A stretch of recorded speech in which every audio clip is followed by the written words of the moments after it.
Welcome back to the Weekly Manga Podcast. This is the podcast where we talk about all of your favorite ongoing Japanese manga. This week we are taking a look at the first two chapters of the new Shonen Jump piano drama, Star of Beethoven. And renowned artist Boichi is back after his time on Dr. Stone to bring us a classic shonen adventure in the technological Old West in The Marshal King. We're also going to finish up this week by catching up on a crazy spoiler-filled flashback from Ranger Reject. All that manga news and more coming right up.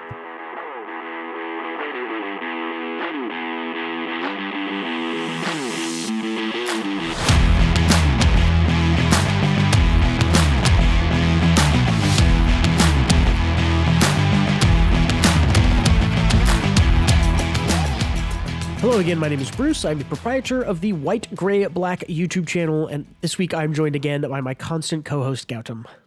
Hello, hello. A special shout out and thanks to our Patreon subscribers, Yaji Black. If you want to have your name read at the top of the episode, see some bonus content, discussions, and more, check out patreon.com/WGBmanga. It only starts at $3. All right, Gautam, let's hop right into Star of Bethlehem. I keep on wanting to say Star of Bethlehem because that's just like a phrase that I have repeated being raised a Christian in America 1,000 times. It's Star of Beethoven. Star of Beethoven, new weekly Shonen Jump series, 2 chapters out. I usually ask you to go first, but I'll go first. It's dead in the water. Okay. It's absolutely dead in the water. It's fine, but it's dead in the water. I think so too, to be honest. I don't love making a called shot because it could go somewhere. But I don't know. I didn't really find much I liked about it.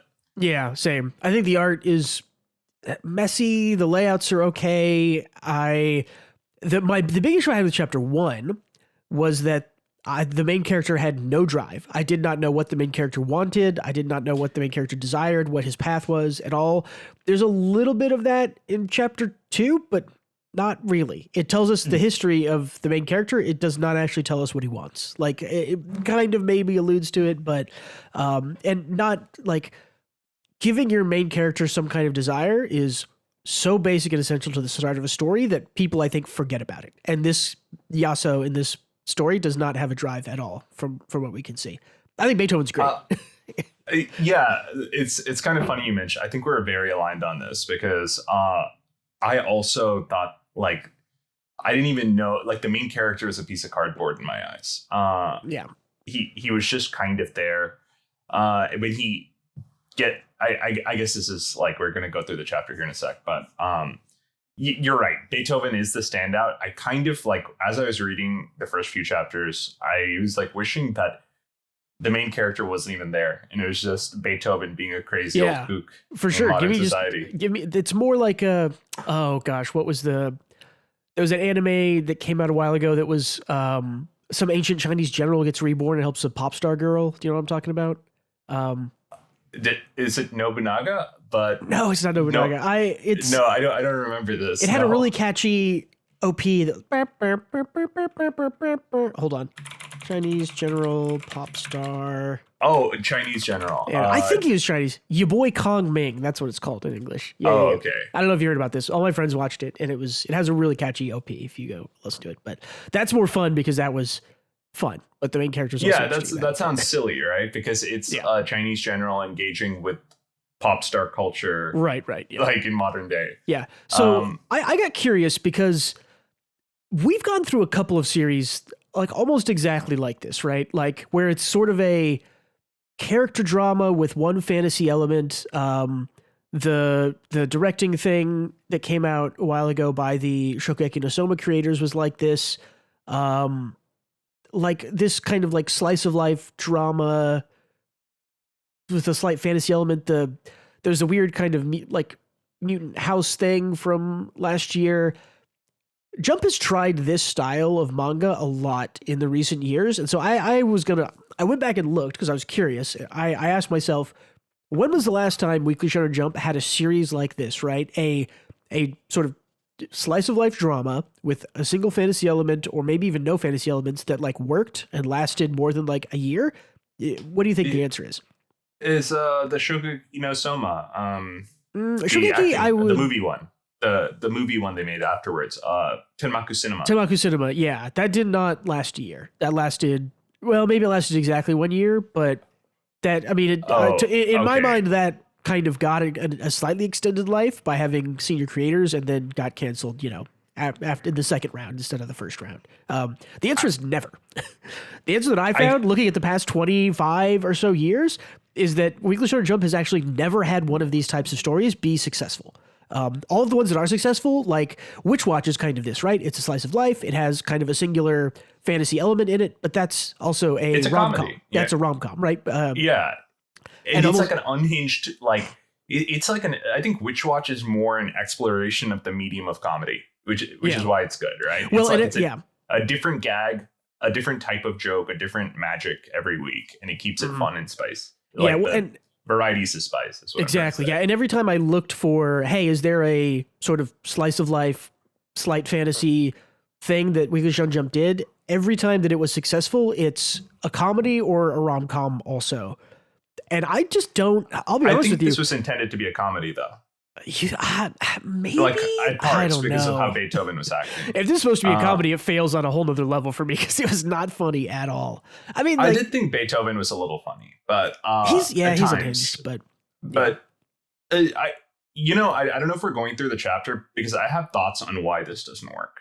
We'll go through personally. We'll go through it pretty quickly, but yeah, I just want to say that like, I don't think this is what Weekly Shonen Jump readers want. I don't think they want this kind of story. Like, even a good version of this, right? Tenmaku Cinema was a good story, right? Like, it wasn't perfect, but it was good, and that you know failed. What? Like, because I have something to add to this, but I let's just go through the chapter, because let's do it.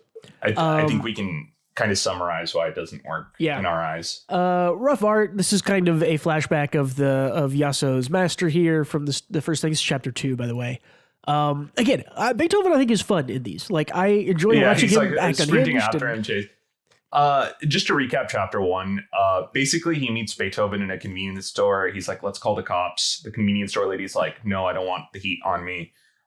Just take him to lunch or something. And on their way to lunch, he sees his old bully / rival / love interest, maybe, I don't know, at a mall. And she's like, you have to play the piano in front of everyone right now, because you ran away during a competition. Because it's chapter 1 and you must. Yes. Yeah. It's like 2 years ago, you ran away from a competition and that disappointed me. So you have to do this. And he's like, okay.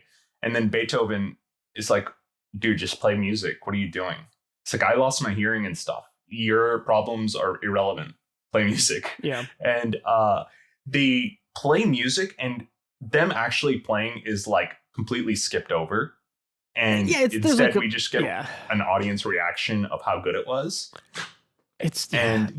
Now flash over to chapter 2. Here we are. It's so hard to do music in manga. I don't know why people keep trying to do it. Like, let's come back around to that point, because I think there's stuff to talk about there. Yeah, so you're on chapter 2. Yasuo's running away. Again, I think Beethoven is sort of a fun character in these situations. His lines also are great. I think the translation here and the writing, I assume, is really good. It's like, you do understand that I am the Beethoven. Yes, like, save your lives for some other sucker. That's why I kind of wish he was the main character. Yeah, just harassing different people. Yeah, and here in these next few pages, we learn that he is kind of grappling with the crippling pressure of being a prodigy and being successful and talented at playing the piano and getting like good piano metrics versus playing music that touches people and touches himself. Yeah. Well, I could have phrased that last time. Maybe don't phrase it like that, but yeah. It was weird for me reading this as like, I'm not a musical prodigy, but like I've played music since I was, pretty very young, like 9 or 10.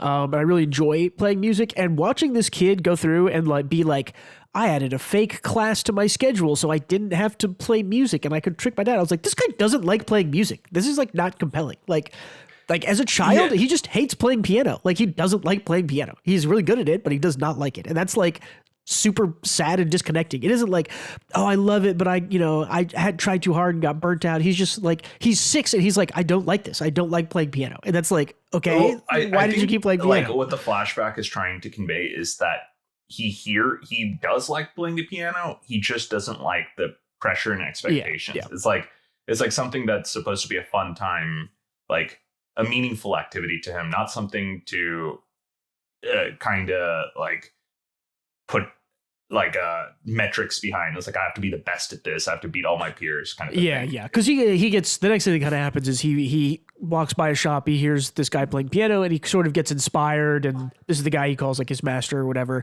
And so now it's like, okay, now he does enjoy playing piano. That's fine. It's a weird, I don't know. Usually you go from, I love playing piano, and then I got disillusioned and something happened and I stopped. And then we're trying to get back to loving playing piano. And this time it's like, I hated it and then I liked it. And then I hated it again and fell off. And now I have to go back to liking it again. It's like, I don't know. It's messy in my opinion. Yeah.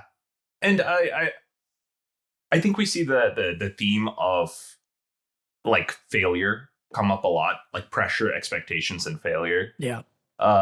Destroying something you're passionate about come up a lot in manga, and I think it works as a theme, but I didn't think it was very well executed here.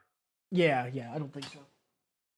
And that is something I think that is we generalize that about Asian cultures often, right? I mean, I think even in the West, but also like in Japan and other Asian countries especially, there's an extreme pressure to sort of like succeed without giving an inch, right? Like your success in school or in your first 18 years of life is like so paramount that parents put a huge pressure on their children. So it's I get that. The reality. And it's because I have Asian parents myself, and I know what it's like on my end of things.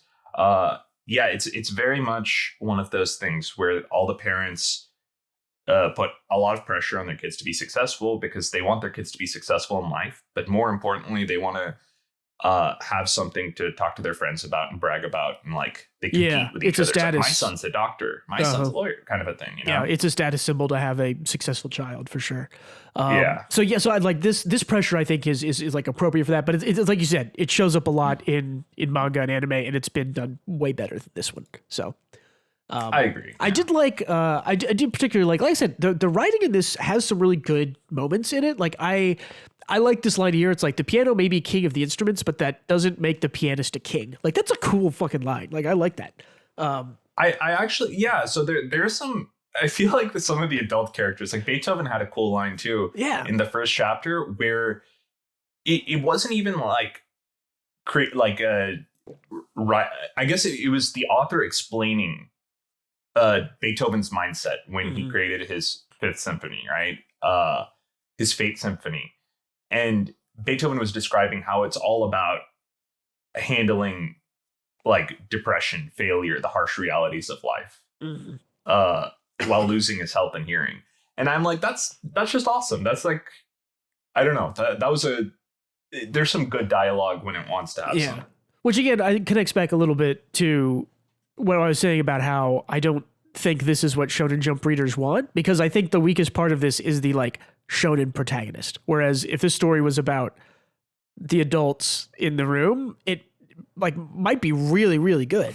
So, well, I think we need, like, in order for it to be a weekly Shonen Jump thing, there needs to be a kid involved, right, in some capacity. Sure. Which, and I wish the kid was more interesting than kind of a blank slate who is kind of just going with the flow, right? Yeah. I think this character is not an interesting character to read, but it's like a normal dude you would meet in real life, and that's totally fine. It's just not.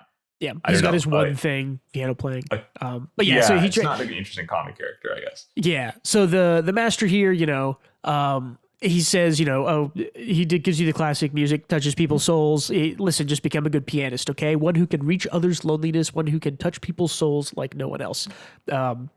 Foreshadowing for touching souls, as Beethoven is a soul. And basically, this is also another thing that I didn't like, is like, oh, okay, so his master kind of taught him how to love and how to appreciate music and use it for a positive thing. And then he like, in the span of like 2 pages, he like walks by the master's place, learns that he's died, the shop is closed up, and then he like plays so hard and gets so obsessive. He says, "Don't disappear on me," where he's like obsessive about not losing his like I don't even know if it's clear if he's obsessive about not losing the like inspiration the master gave him or his like actual enjoyment. See, at no time does the main character ever say, I'm having fun playing piano now, or like, I enjoy playing piano now. It's like he found a purpose to do it, which is positive, but he never is like, I'm having fun and enjoying this. And so he like overworks himself and gets second place. And I don't know. That part I actually don't think needs to be stated too much, because I think you can see him enjoying it for like the first time with his master. Yeah. But I think this part is like, it represents him losing both his master and his love of the game, so to say, because the music his master taught him is like gone. He's not playing for the people. He's like playing to preserve something, like a memory. But again, I think you're also right in that it's not like the master's just like dead. We didn't. It was like it went by really fast. I skipped it because I think it's a single page. Like I think it's literally the page before this is like, I walked by the place, it was closed. I learned he died of a cancer, and then he like is playing too hard and gets kicked out. I did like this panel with the trophies. Like despite him not enjoying himself, the trophies pile up. Yeah, for sure. There's this is by far not the worst thing we've read recently, like that Shonen Jump has done. Like this is a sort of perfectly okay, mediocre thing that's not great, I would say. But yeah, I like the visual storytelling here is good. I think it's like a good, this particular page I like because it's like, he is very successul, but he's not happy at all. Right. Yeah, for sure. He's stressed. Those aren't the metrics of his own success. Yeah. Yeah, absolutely. And I also, again, I think this is a good line on the right side here where it says he utterly dominated the piano. Because if you go back to the piano may be the king of the instruments, but that doesn't make the pianist a king. This really ties into that thematically where it's, Yasuo was trying to, be not even the king of the piano necessarily, but the tyrant of the piano, which they noticed and, gave him second place. And that's why he fell off. So, I think that's a cool connection. Like I said, there's some good stuff in this. And I did like Beethoven's line about how music is for everyone. He didn't betray music or anything like that. I also, Beethoven's lines here on the page on the left, it's like, is the piano a merchant boy? Like, were the piano a merchant, it would curry favor with the rich while turning its back on the poor. Is the piano then a promiscuous wench? If so, she'd sing more sweetly to the beautiful and never let the homely touch her keys. Thus we conclude it is not. The piano is an instrument, and thus, like all instruments, it was born to serve the god we call music. That's good shit, man. Like, that's a good fucking line in a manga. Like, there's good stuff in this. Dude. Beethoven should kick him off this bridge and take over as main. Yeah, it's like, let me just preach on the corner about music instead of Yasuo, you're done. Again, like the whole lines here are awesome. Like one does not require status or wealth to play music nor hear it. Merely seek it and it is given. Knock on its door and it shall open. Like these are good lines and a really good translation too, I gotta say. So I'd like to say Beethoven in chapter 1 said, I'm not really so good with words. And then he goes on these like philosophical monologues about what life means and how the piano fits into all of it. And it's like, so that was a fucking lie, Beethoven. Maybe people in 1827 were just that much better. Like he's just the worst of them. They just wax poetic in daily conversation. Yeah, it's so good. It's like you claim to have betrayed music, the sheer absurdity. You worry that music will not forgive you. You think yourself so special that music seethes in resentment of you and you alone. Are you truly so singular a man? Like, that's fire. Like, to be honest, like Beethoven's great in this, and these are some fire lines. But yeah, and then the end here we got it's like Yasuo is doubting, like, is he really Beethoven? Who is he? The way you played with him, like this could be the beginning of my resurrection. Oh. Blah, blah, okay, blah. Bruce. So at the end of this, Yasuo's like, you can stay over at my place for one day, Beethoven, but only one, okay? Yeah. Beethoven's like, tight, hell yeah. Would you have, after all of this, after he's like waxed poetic and played the piano with you, would you have let him chill at your pad for a day? Realistically, no. But yeah.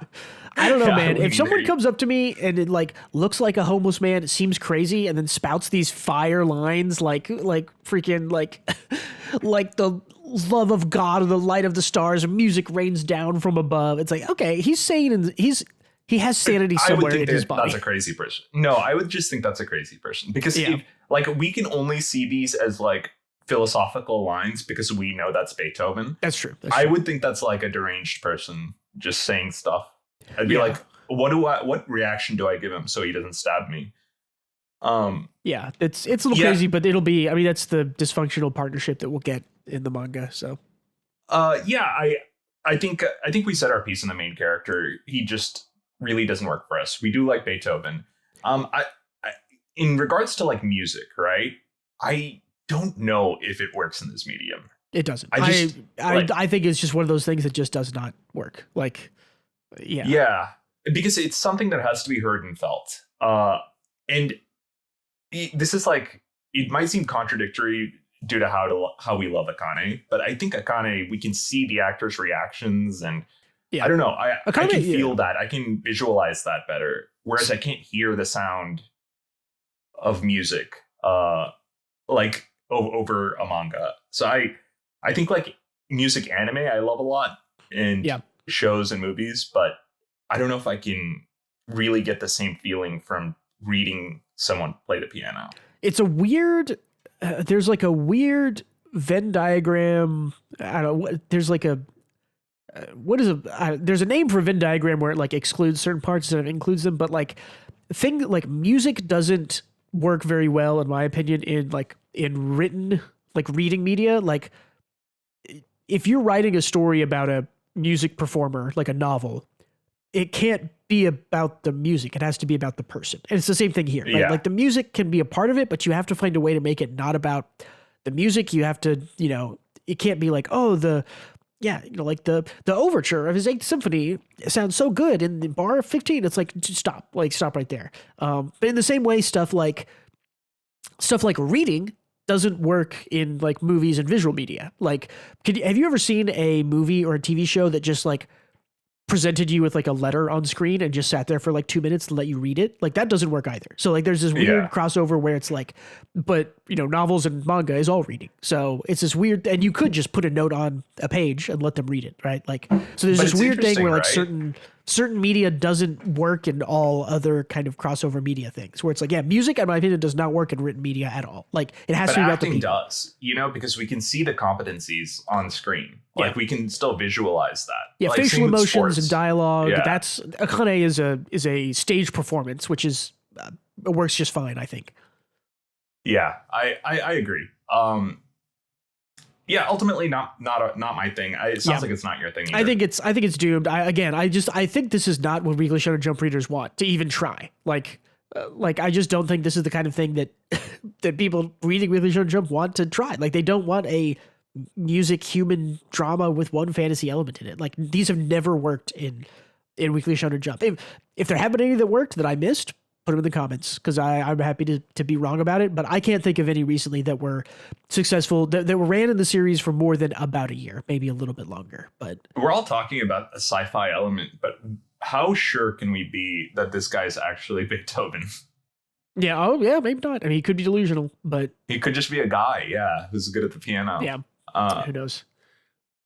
But I think that's about. I think it was like I don't think it was bad. But I don't think it was good either. I think it was like and I do think it's kind of DOA, but I don't wish that upon anything, to be honest. So yeah, I think it's DOA just again from the sort of like genre that it's chosen, and like I think you could execute this at such a high level that people would enjoy it, but this is just an okay level. It's not quite good enough. Yeah. So cool.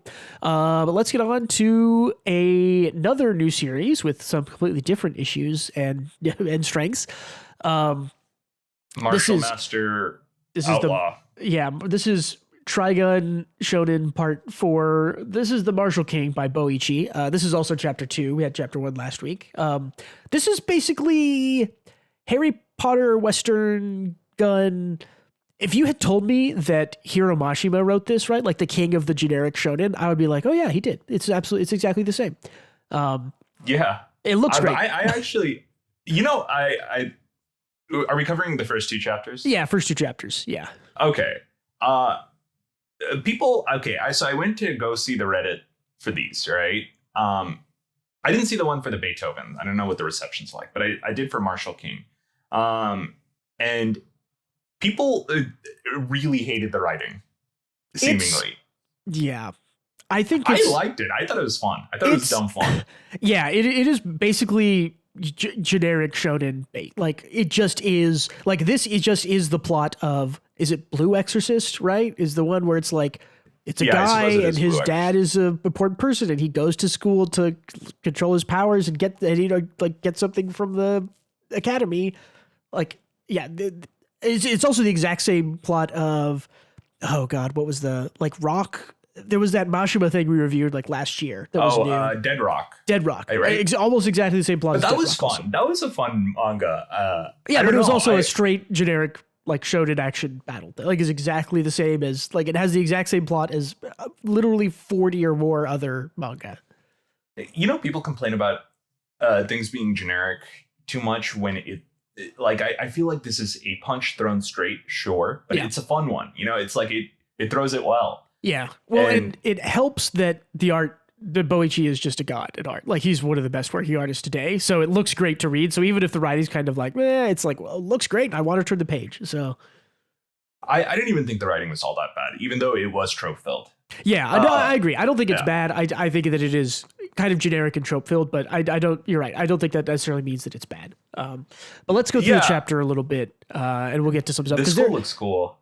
The art is all super great. The setting is awesome. The design, like the main character design is sick. Like the guns look cool. He's like covered in weapons. Like, I don't know. It is a very cool, it seethes cool, which is what Boichi mostly does. We'll get to my major complaint here in the middle of the chapter when we get to it. But let me just give a quick TLDR of chapter 1.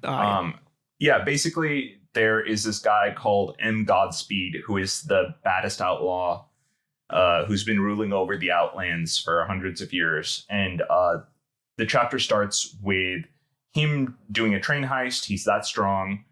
And he says his son is coming to try to kill him. And he hires some guys to deal with that. And his son shows up. Next thing you know, the dad is dead inside of a coffin the son is dragging. The son's name is Jim Godspeed. And essentially in the first chapter, he's dragging a coffin. He looks like completely out of breath and fucked up. He's like skinny. And people try to like gank him for the coffin that has his dad's corpse for the bounty. He kills all of them. And then he says, I'm going to go to Marshall Academy and become a marshal. And this is where we are. It was just to hit on chapter 1 a little bit, it was the wildest ending to chapter 1 for me because I was like, oh, this is cool. This is like violent. It's in a really unique setting. And then he ends it with saying like, I'm going to go to the least unique setting in shonen history, a school academy. I'm like, God damn it, Boichi. I know. I kind of hated it. It's like, let's go to cop school and I'll become cop king, you know, kind of a thing. And learn to wield the powerful cop gun. Like literally, that's the plot of this series. I do love the cop gun plot. We'll get to it here in a sec. But, it's a little wild. He shows up at school and he's kind of like, with warmth with passion. I will say, standout character for me is the small girl. I can't remember her name. Girl. Yeah. I think she's really fun and great. I love the main character too. I like how he's fun. He's good. Yeah, I like how goofy he is. I love Signet Dylan, 8th year, age 42. I think that maybe is the best joke so far. I like it. Yeah. Why? I like it because it is a specific counter to where in most school things this guy would be 16 and instead Boichi is like, he's 42. Like, let's stop. That's why let's stop drawing like high schoolers or people in school that look like kids. It's like, no, this is a man. He's 42. I anticipate like none of these people are kids then, right? They're all like adults. I would say that there'll be a range, right? Like because I think Jim is probably 16 or 17. I think the other two female leads are probably around that age also, but maybe not. Maybe they're all like 25. I don't know. I'm not sure. Boichi is a great artist. Like, I don't know. The faces here, like Get Back to the Desert, that's in order. It's great. I absolutely love like this sparing use of colors, like the purple and the orange. Yeah, that looks awesome. It's like cool. Used throughout both chapters. I think there's a little bit. Yeah, there's like a little bit of yellow in the lights and stuff. Yeah, it's really cool, and it's a neat digital only thing that I've seen in a couple of other series in the past, but it's getting used more and more often from what I've seen. So, this little girl, Agera, yeah. She's what's the girl with the watermelon head from Dr. Stone? I did not read much Dr. Stone. Suika? Yeah, Suika. Oh, like Suika is watermelon in Japanese, so yeah.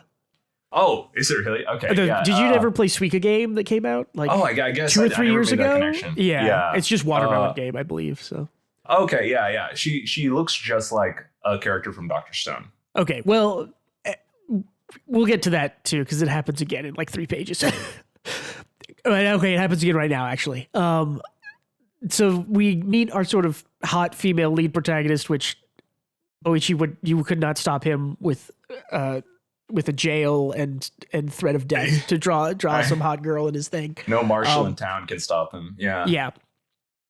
It's funny because like reading up to this, it's like, wow, everyone kind of looks really unique. I think their faces are great. I think Agera is cool and unique looking. And you get here, and this might be the funniest page turn I've ever clicked because, oh my God, it's exactly the same character Boichi has drawn 1,700 times. I hate her face. It's so bad. It's the most. It's so bad. I hate his. Everybody hates his women. I hate his girl face, man. It's so bad. I think it's fine. But I do get what they mean. Like the eyes are very far apart. But you know what? It's like I don't really notice that too much because like all anime eyes are unrealistic. I guess I will say that she looks her worst in this spread because like she looks better and like this looks more normal in all the other ones. And like the more he draws her, it kind of she seems a little bit more unique. But he like this is literally the face. Like who's the first girl from Dr. Stone? The like that Kohaku. And like literally it's her. Like with a slightly different expression. No, you're right. Like it's exactly the same face. So it's Boichi definitely has the Oda problem of making most of his women look very similar. Yeah, like I would like because he did the Nami. I'm trying to think because he did the Nami fight thing. Like I'm absolutely sure there's a picture of either Nami or the girl he was fighting in that like little short chapter that also looks exactly like this. Where it's like that's the one face he can do. All of his women look like this. It's just so funny because I was so like trained from the first chapter and a half to be like, wow, really unique characters. Everything looks great. Boichi's an awesome artist. And I clicked this and I'm like, oh, I forgot. This is what his lead girls look like.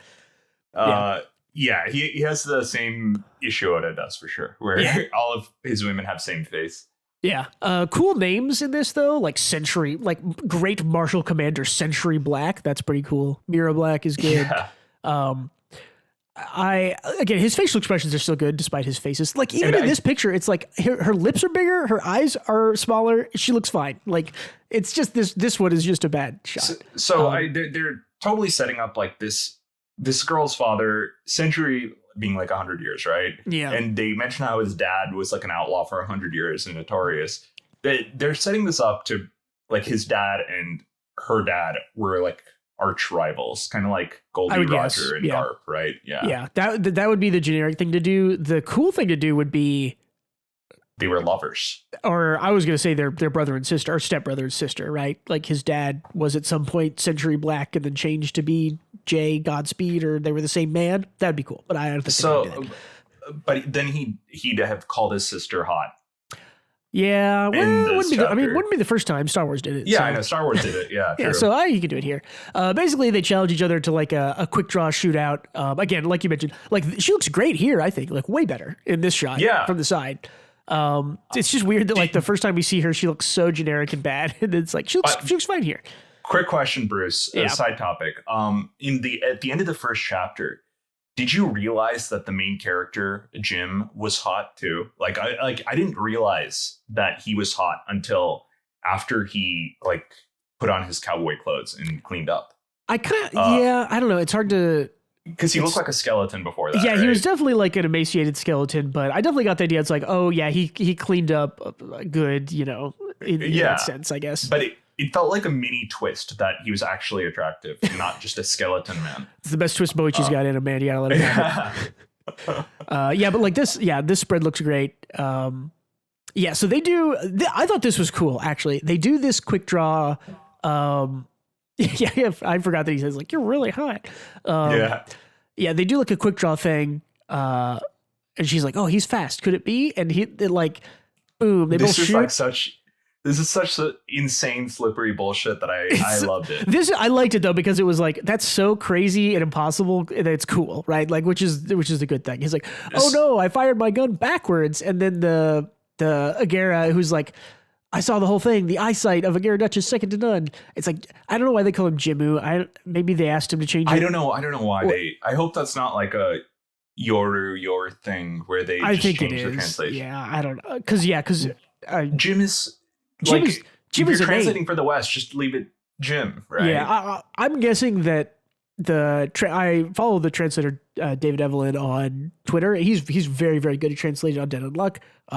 Exceptionally skilled translater.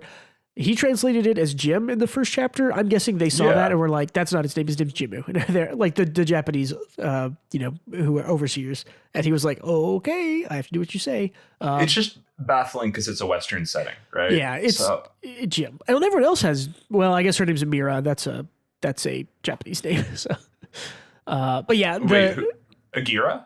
No, Mira. The hot girl is Mira. Mira is a Japanese name. I thought it was like Miriam, you know? Yeah, but isn't Mira like Mirai is like light or something, or I don't remember. I don't know. I feel like I've seen other ways.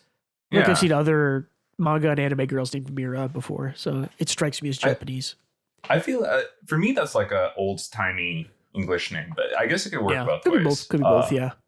So yeah, essentially he fires his gun backwards and hits the same spot she does, because he got flustered by being near a woman. And when he fires backwards, he follows the trajectory of her bullet so perfectly that they both hit the same spot in the wall. Yeah, and that it actually doesn't make sense. No, not the physics of it all. I can like go along with the funky, it's fantasy physics, physics. But did he actually accidentally shoot backwards, or did he do this intentionally? No, this is intentional. I think 100% it's intentional. I'm pretty sure. Okay, just to seem like an idiot or an oaf in front of his classmates. I think you see. Yeah, right here, like she notices Mira when they're done. He says, like, he's fast, this man. Like, I think basically in the time that she starts to draw, he's like already drawn, seen that he's beat her, and then he's like, oh, I don't want to beat her. I want to be careful. And then he flips his gun around and does the fire in the wake thing. Like, basically at the time that it takes her to draw her gun and shoot once, he's like made all these calculations, drawn, flipped his gun around, and then follows her bullet. Like, he's done all of that, in essentially a nanosecond, like the amount of time it would take a gun to do that. But like, that's his skill, right? That's like the cool fantasy. Like, I'm just that good. So, okay. I like that then, because this is some Harry Dubois, Disco Elysium slippery bullshit where he appears as an incompetent oaf like 99% of the time. So everyone drops their guard, but he's like incredibly perceptive. So he remembers everything they said when they dropped their guard. Yeah, so I like that. Okay. Yeah. So class starts. Then they go into let me describe the super magnum. It's so funny. So basically the cop teacher at the cop school, cop U, sorry. They talk about how desperados and marshals have always fought, and then there was the king of marshals who wielded a super magnum, a gun capable of leveling a whole continent. And they had the super magnum locked away in underneath the school under layers of steel. I think the school is literally built on top of it, actually. In the the top part is a school, the rest of it is a super magnum. And no one's able to fire it and live. Presumably the king of the marshals fired it and died, based on that story. And the main character is here so he can claim the king's magnum, and I don't know why, but I guess fire it. I think for prestige, because like I mentioned in the last discussion, a character needs something that they want, and he wants this, and that works. Like, that's fine. Yeah, I'm fine with that. Like, honestly, look at Black Clover. It is far more generic than this. The start of it. I mean, they want to be Wizard King for.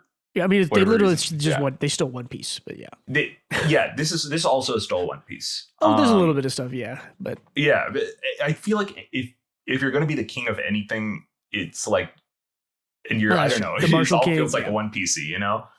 Yeah. But this reminded me kind of the gun devil leveling a continent with a gun. Yeah. Well, and But yeah, also, so it like shows the handle here, and then is this like, is it that's encased one of or the is super magnums, I think. well, this And is Excalibur, I think, right? this one's Excalibur, yeah. Yeah, but is this I, so? Is the stuff we see coming off it what's locking it down, or is that actually the like end of the gun?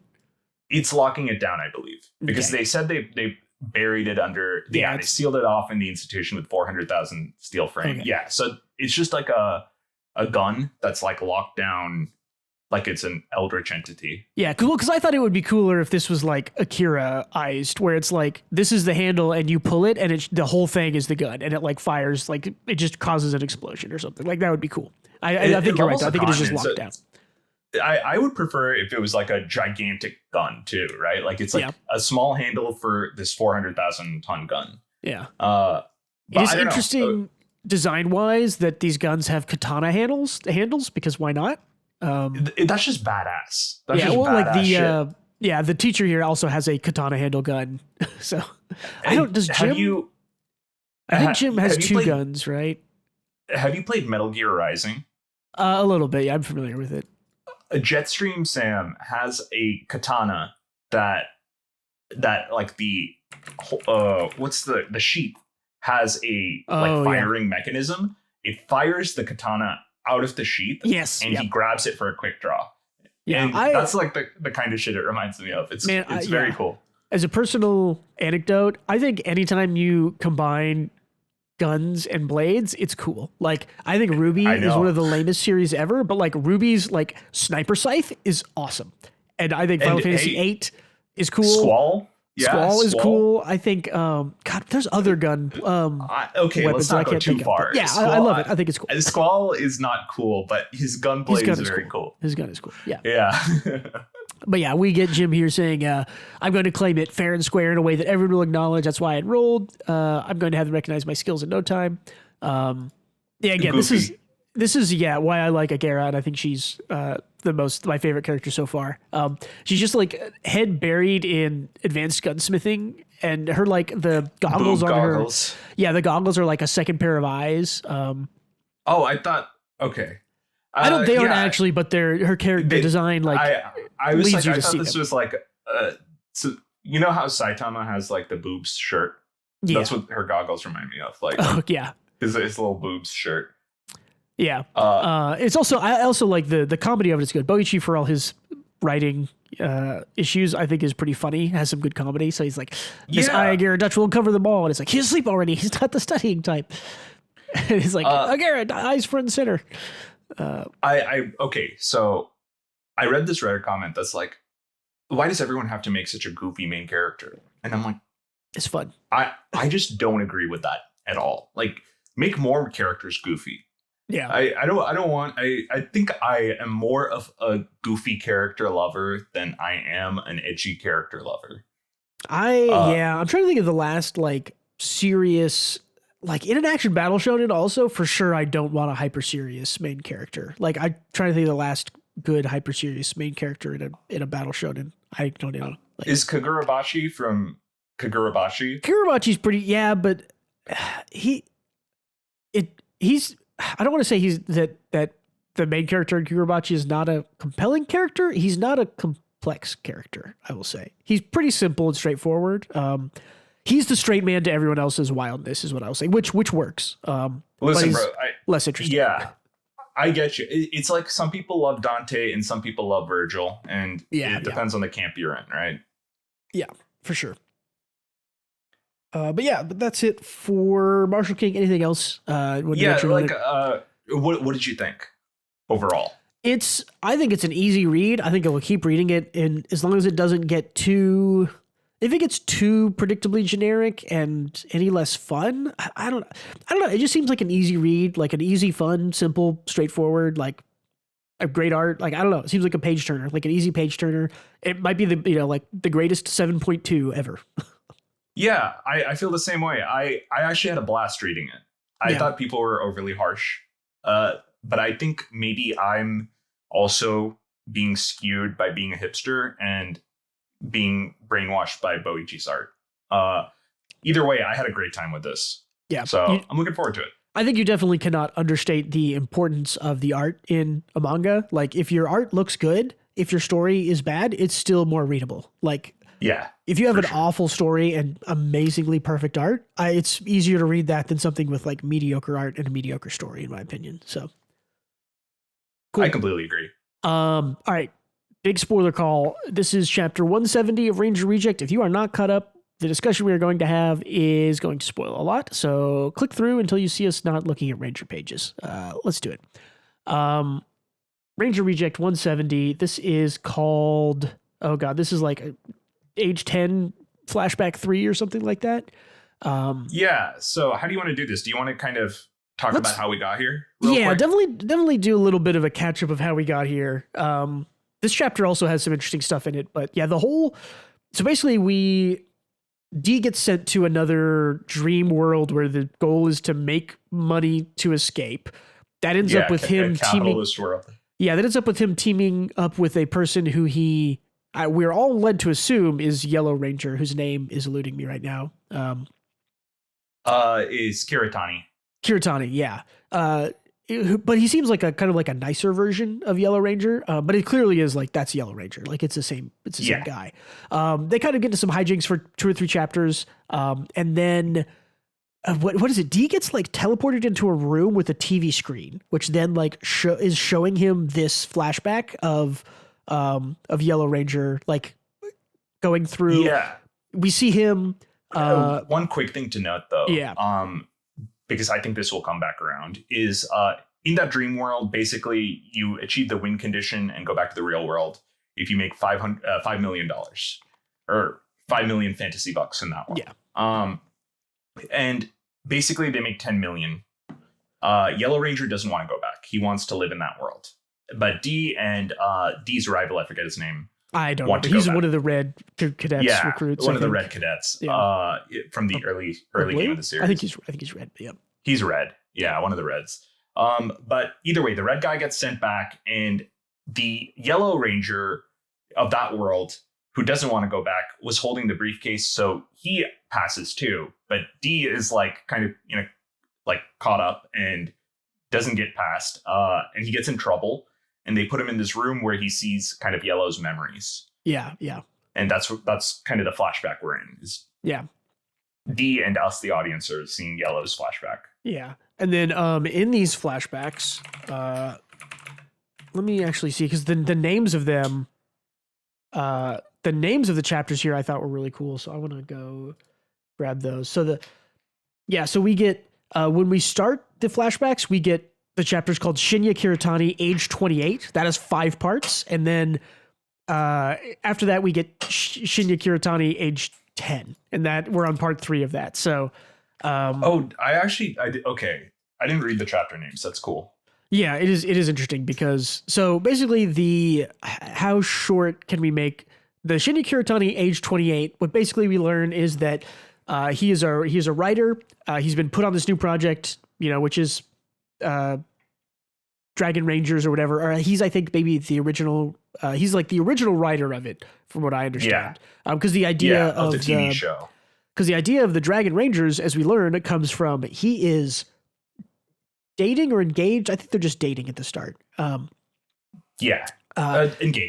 Engaged. Okay, he's engaged to a girl. His fiance is one of the 5 dragon priestesses, like IRL. We basically learned that like it's real, like, which we kind of know obviously from the rest of the story. But this is kind of a revolution to him. And that happens when some drama happens internally, basically, in that they hire a second writer who we know about, who's the glasses girl, whose name is also eluding me, who died. And Bruce, would you mind if I gave a quick recap? Because I actually wrote one up. Dude, if you wrote one, hell yeah, go for it. Yeah. You're better. I did not, so. Or I wrote notes on the recap. Yeah, do it. But basically, what happens is that Kiritani is just a writer. He's writing for a new Sentai series, the Dragon Ranger series, that's his baby. He created it. As soon as he has started up his project, he is introduced to like a award-winning rookie writer who is also brought on. And she instantly has feedback to give him. And he wants to be like a receptive mentor. So he's like, yeah, okay, I'll take the feedback. And he changes some parts. And the parts he changes are met with like, oh, wow, that's a great change. And the resentment is slowly boiling up within him. He starts getting overshadowed by her like very quickly. Yeah, very quickly. And also he's not flexible in his creative vision. It's ego, right? Yeah, for sure, ego. At a point, the Yellow Ranger, they cast the Red Ranger, who he sees on a train beating up this dude, but for touching a woman on the train.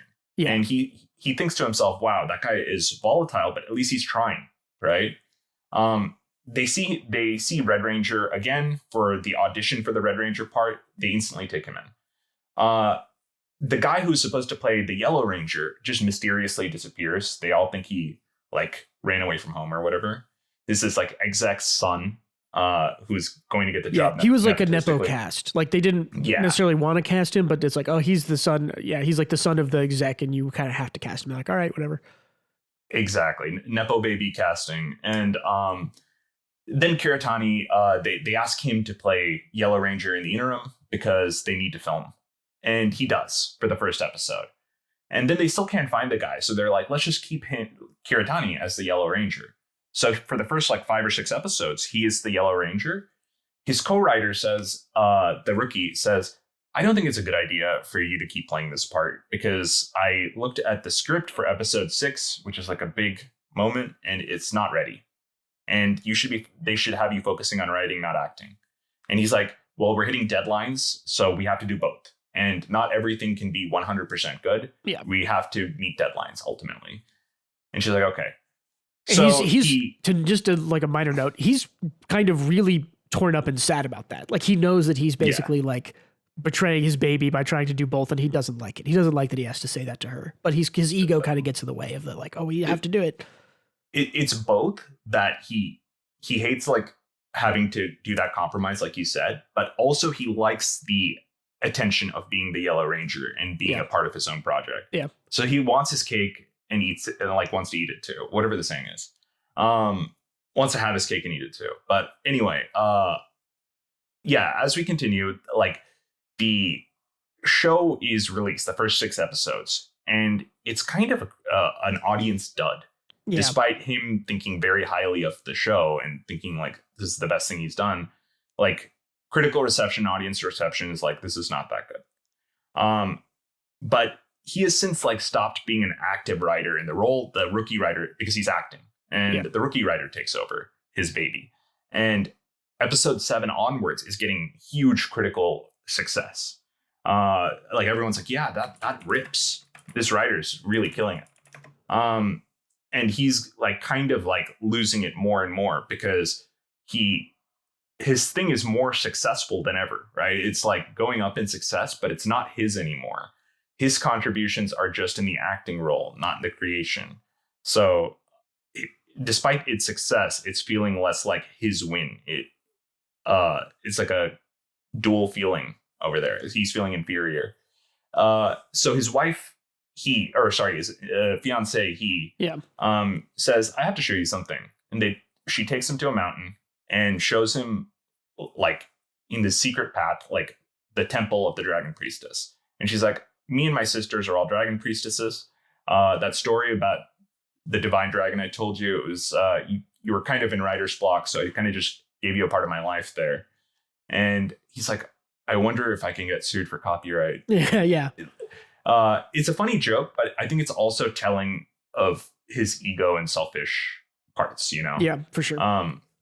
That's the first thing he's thinking about when his wife is like telling him she's a super secret world-saving priestess, right? Anyway, we also see it's a cool scene when they do that because we see the what happens when they show up. He and Yellow Ranger, we see the priestesses attack them, and the attacks that they use are things we have seen the Rangers manifest in the past, like very true. The sort of the lightning crosses, the bubbles that do stuff. That was what Blue Ranger used a long time ago. So, and Exactly. And his wife uses this like shield thing, which I don't think we've seen that yet because we'll kind of talk about, but that gets passed to their child eventually. So, Right. And exactly. So,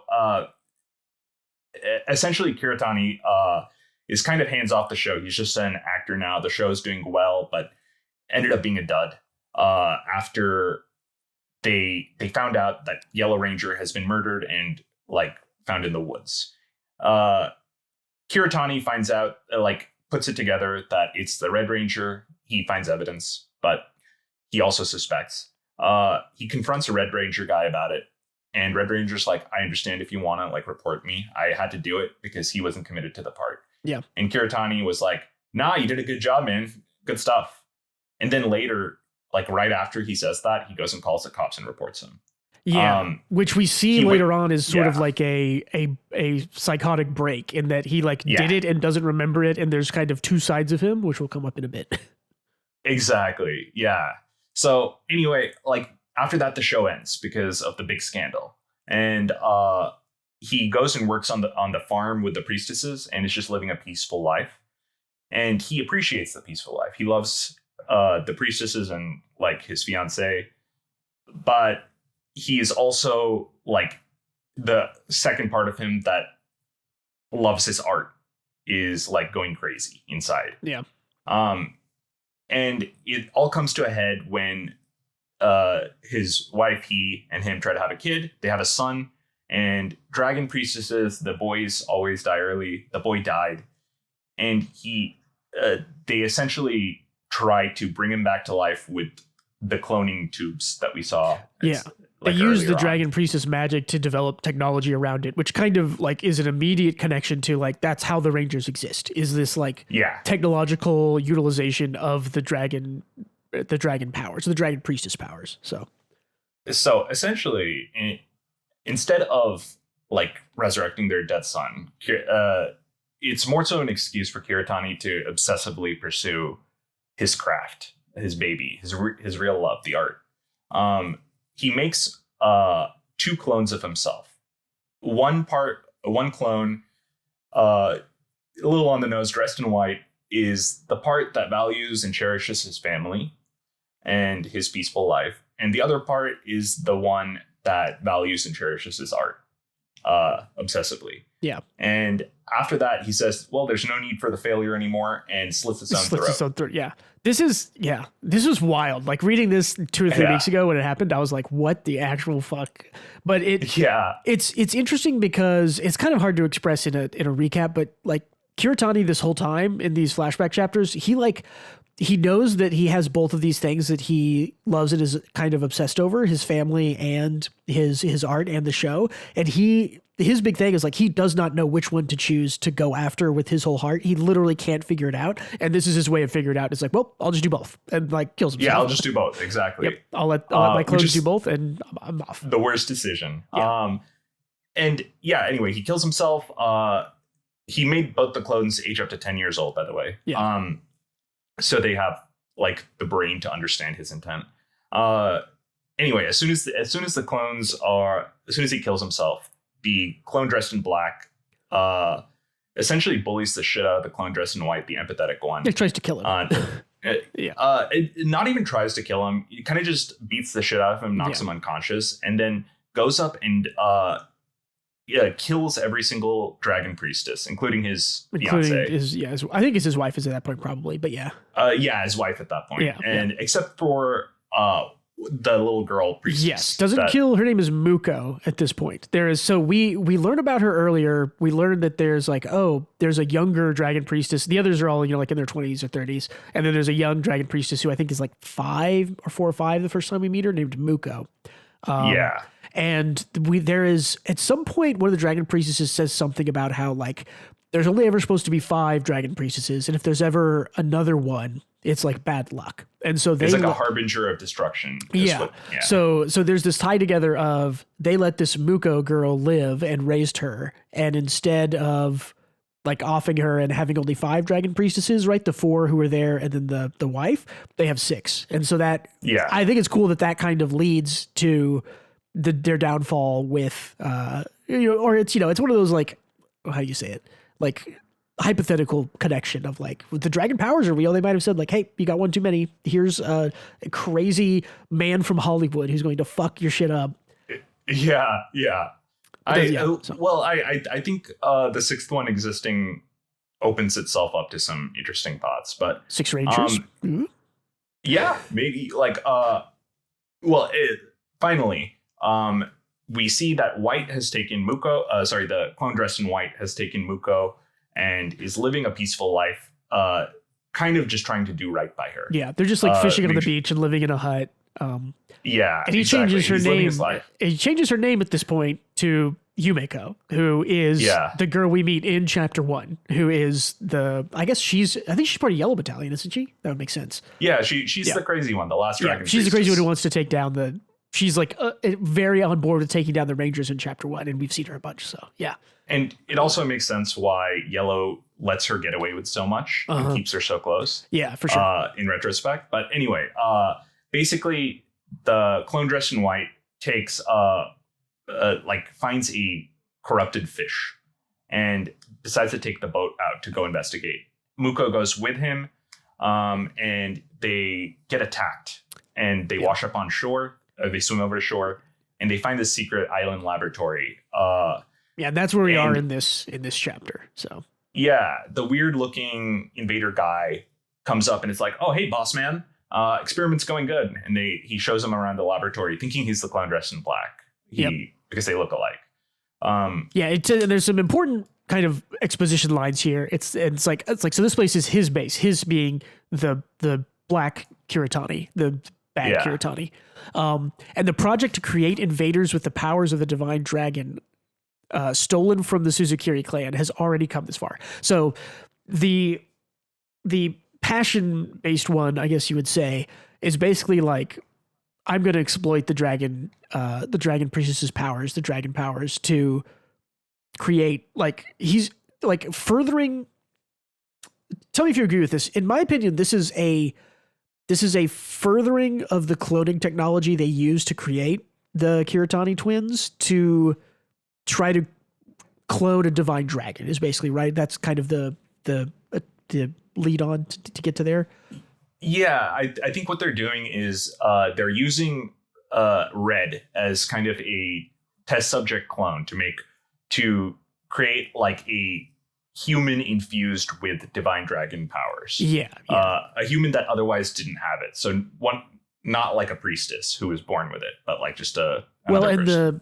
The priestesses are like, they commune and channel the powers of the divine dragons, and I think they're trying to recreate that in a more like direct way, like a more direct connection or something like that.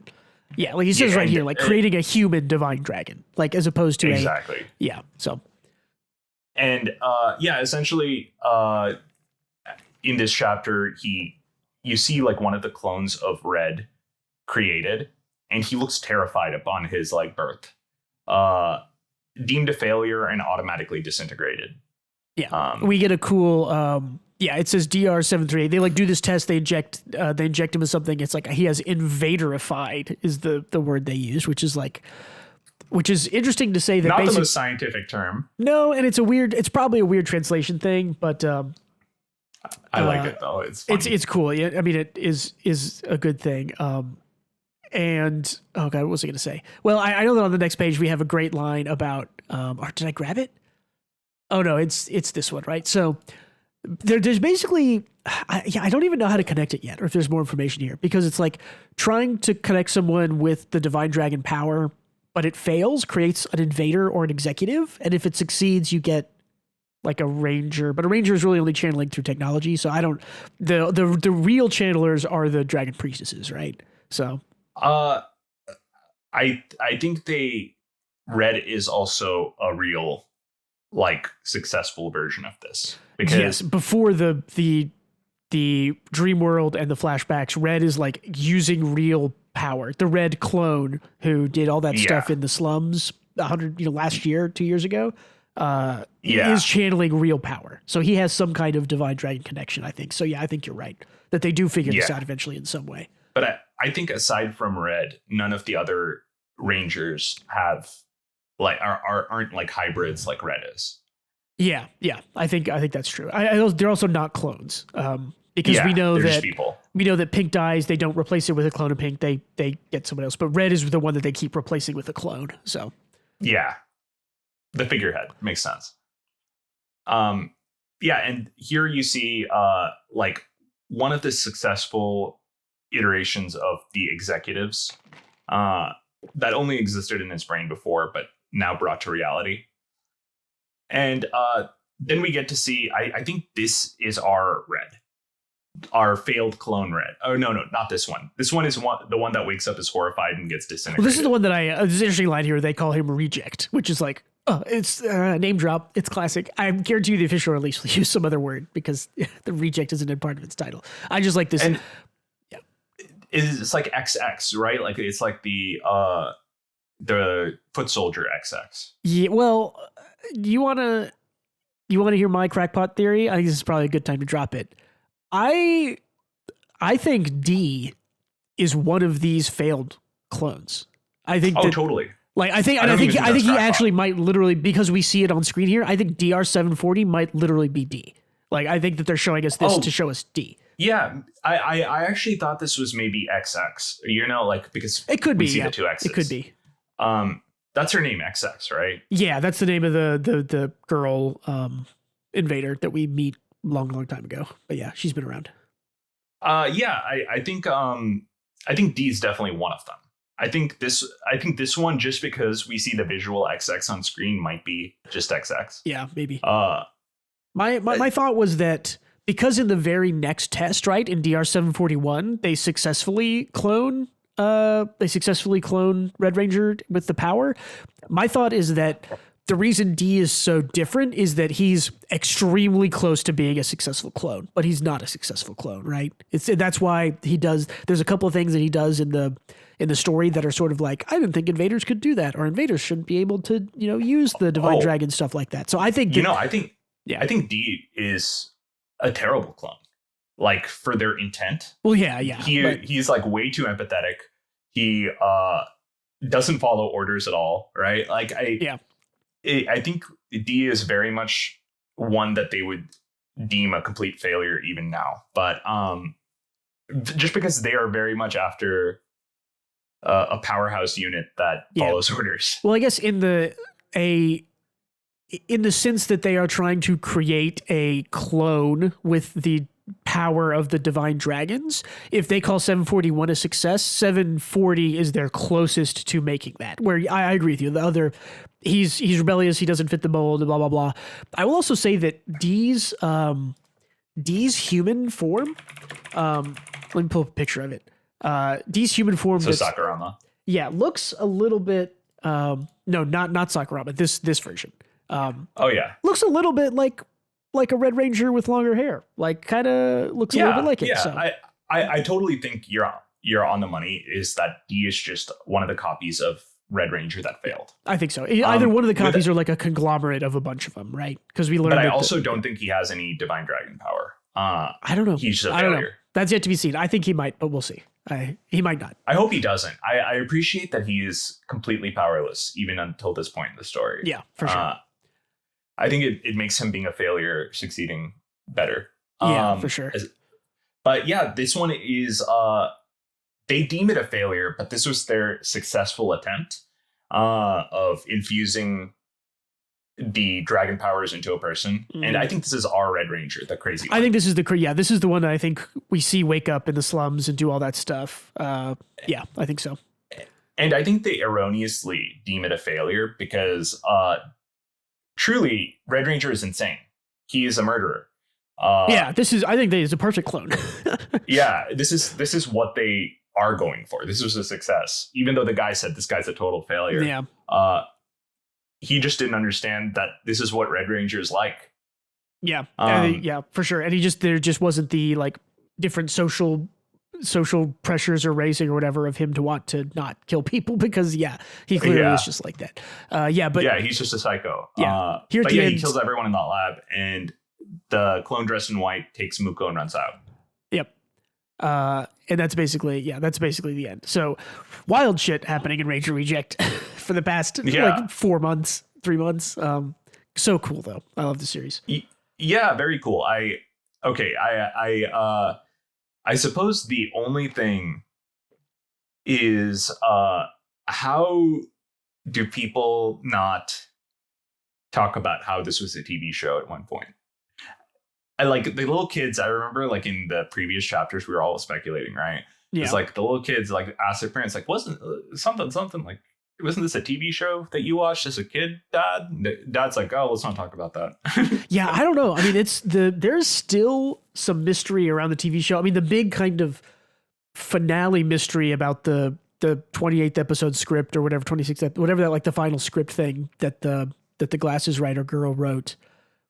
Because I think that what's happening here is that Bad Kiritani, like the reason that Bad Kiritani, like here, right? Like there's a failure, or I don't know if this is a failure or if this is just a display of it, but Bad Kiritani is making all the pieces to recreate the television show, right? Right. And so part of that is he makes the executives. Part of that is he makes the invaders. And the other part is he's trying to make the Rangers, and the Rangers are humans infused with the power of the divine dragons. Like that, because in the show, that's what they are, right? In reality, what they tell the public is that the Rangers are infused with the power of the divine dragon, but in reality, it's technology harnessing that, right? It's the little guns, the little swords and stuff that they make. So none of the Rangers can actually harness the divine dragon, except of course this Red. So I don't know why people don't talk about it, but something about Bad Kiritani wanting to recreate exactly what is happening. Bad Kiritani is Yellow Ranger, his current Yellow Ranger, right? So yeah, current Yellow Ranger, and the good Kiritani is the guy we saw in Trapped in the Dream, in the dream world, who just got freed. Yep.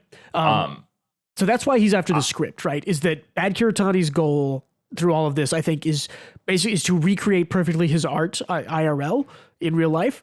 And he needs that script to know how everything ends. That's why he's so interested in knowing, in getting that script, and because that's his art, quote unquote, that he wants to execute on. So when he has that script, he'll follow through on it, whatever it is or whatever it means. So that's kind of the big mystery. About nothing, and the bad one cares about nothing but the ultimate product, which is entertaining television.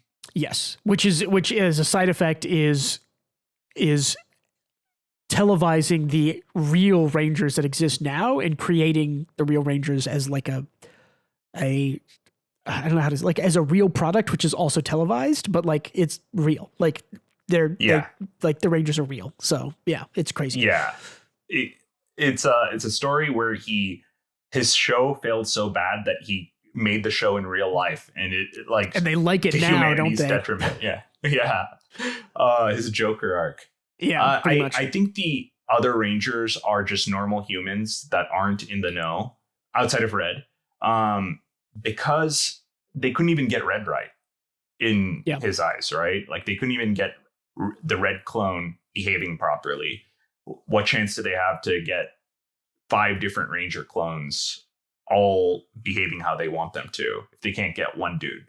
So I think they instead of infusing like 4 different clones for each Ranger with Divine Dragon stuff and going through the testing, they just put it in the tools and hired out and had Red as a figurehead that they can control. Yeah. I think in general, they've hired people who they thought were going to be easy to control or have some way to have sway over them. Like if you think about every single one, it makes sense. Yeah. Except for now Green being a wild card, I will say. But if you think about Pink, right? Like Pink was crippled by invaders, had a brother who they had leverage over.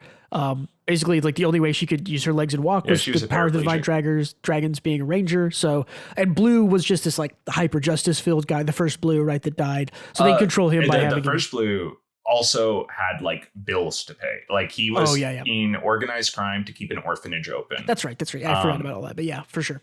And they bailed him out of that life in so they like forgave his crimes, and they promised that they would keep the orphanage open in exchange for his service as Blue Rangers. So they all had like kind of a shackle of I need to work here, you know? Yeah, it's definitely Yellow pulling the strings at like virtually all times.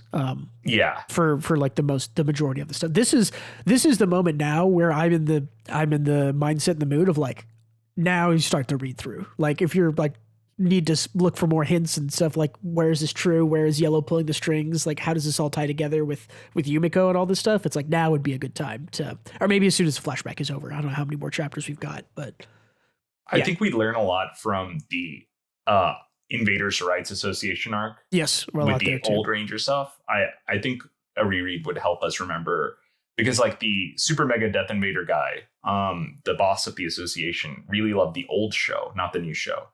Yeah. But he loved D. He loved D a lot. So I'm curious as to like how, like on a reread, if we'll find parts that really make sense as to why he had the resentment to the new show. And I think a lot of it is going to basically tie back to Yellow Ranger was behind it, because I think in that specific example, like, well, how did the Invader Rights Association get the technology to transform a guy into something from the original show? And it's like, that's probably Yellow did that, right? Like, probably Yellow had a hand in that. And we might even see it. We might even have been hinted at, and we don't remember it because it's, a panel or two, a hint or two. But that would be my guess, is that anytime you look at how did they have this, or if they reference something from the old show, it's probably Yellow doing his, I have to recreate this perfectly, or recreate a new, perfect entertainment product thing. So. Right. Yeah. Just like he is thinking of it in arcs as well, Yeah, for sure. Like the audience is. Which is interesting with the kind of the kind of chase down D arc, which we just had, where was like. I think D is just pissing him off by being like he feels like D is an extra. He's an undirectable actor. He is like literally D is the undirectable actor who is not was literally going to mess up his show. So yeah, it too much influence over the plot. He's just a random invader. Yeah. You are not supposed to be the lead character, and yet you are. I love it. It's great. I fucking love this series. This is why I hope D doesn't have any like dragon powers, because I really love him kind of solving shit just through wiliness, Yeah. Well, I would guess that if D has dragon powers, all the invaders have them in some small amount. It isn't like he's special. Like, I think that because they all were an attempt at that, right? So in the kind of the same way that I think that comes back around with the invader core. Yeah. Like the foot soldier core, where they're all one like person type of thing. Yeah. Well, I don't know. There's so many little details that I'd have to go and refresh myself on, like, because I thought that at some point that they compared the executive's power to being like, oh, the executive's power are also from the same place the Ranger's power is from, which makes sense now with knowing this. They're both dragon powers. Yeah, they're both essentially dragon powers. So yeah, but I don't know. Okay, one thing to note theory wise is, how all the foot soldiers are one, right? They all have that one core in the flying fortress.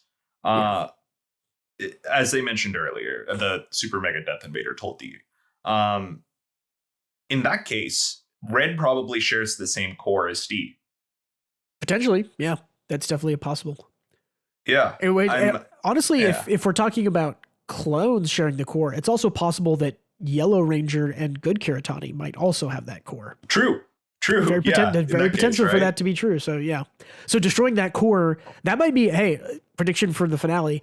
They might figure this out, and destroying the core will destroy Yellow Keeper, who's fucking everything up, and the Red Clone, who's extremely powerful and connected to Divine Dragons. But that also means that D is sacrificing himself. That might be the thing that happens. I don't think that happens, because I think the whole theme is coexistence. Yeah. And I think D has learned like a lot, and he said he'd be back to save his other foot soldier friends. So I think ultimately they don't break the core, but they find a way to kind of unify by the end of all of this. Yeah, we'll see. I don't know. There's still lots of ways this could go, and it has surprised me at basically every turn. So it's so good. Yeah, very good. Again, criminally underrated series. So underrated. We're getting a season 2. I really hope that people, when they watch the anime season 2, they're like, wait a minute, this is really good now, because it is. I know. Cool. I hope so too. Anything else on Ranger then? No, I had a blast reading it though. Yeah, it's so good. I had told you when you're catching up, I was like, it's the craziest shit these past couple of months. Did you see the panel I posted of D trying to get a job? Yeah, I think I did. I'll go refresh myself. It's just like, relatable. Like, I have no interest in this company other than money. Let me, where's open? Yeah, this panel. Yeah, this is like him in an interview. Yeah. There's no human alive who wants to work for any reason other than money. So true, D. It's like you're fucking right, brother. I just like attach this, and anytime you're applying to a job, just like put this picture in the cover letter. I have no interest in this company other than money. There's no human alive who wants to work for any reason other than money. If I get hired, I'll make sure to make you lots of money too. I love that. Good stuff. Cool. I checked for news this week, and there's basically nothing. So not much to cover there. Gautam, tell me. Let's go to one more thing and then get out of here. What else have you been doing this past week? I'm almost done with Prey 2017. I actually adore this game. It's very good. It is. It's mostly a spaceship exploring simulator with some horror elements, where mimics hide as objects in the spaceship you're exploring, and basically everything has gone to hell in the spaceship. You're kind of figuring out what happened and trying to deal with the situation.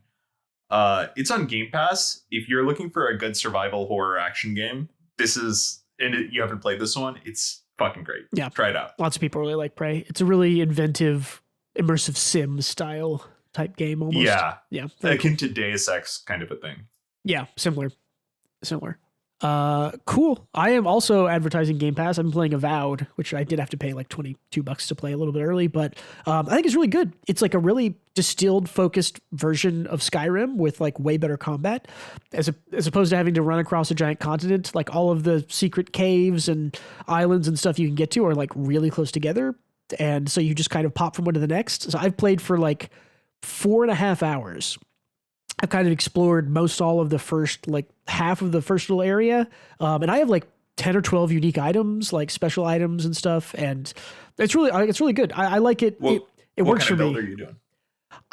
I was going to try to do guns, and guns are okay. I have not found a unique gun yet. The magic in the game is also pretty interesting, and I like it. So maybe do magic and guns, although that's kind of, but I don't know. It's really easy to respec, so I might try out a bunch of different stuff. You also level kind of slowly. I get to go about 1 level an hour, I would say. So I'm at like 4.5 hours. I think I'm at level 4. So I'd like to play some more. Again, still really early, but like I said, it's a distilled version of Skyrim with very kind of focused and small world with good exploration. Like really, you aren't picking up every single fish and apple and thing that you see, but you do get to pick up everything, but it's not too much. I think it's just a really good distilled version. Nice. Yeah, I like it a lot. And the combat is fun. And the combat is actually fun. Yes, it is. Good to hear. Okay. It is like different and better and hard. Like if there's more than 2 enemies, like I'm taking damage and munching like meals and taking potions. Like it's tough. Interesting. Okay, I dig that. Yeah, I think it's really cool. But I think that's it. Unless you got anything else, Gautam. Nope, that's it for me too. Cool. Hey, thank you again for listening or watching, everyone. Don't forget to leave us some feedback, comment, upvote, thumbs up, all that jazz. Check out Twitter and Patreon, linked in the description. And thank you for being with us yet again this week. Goodbye. And don't forget to read more manga.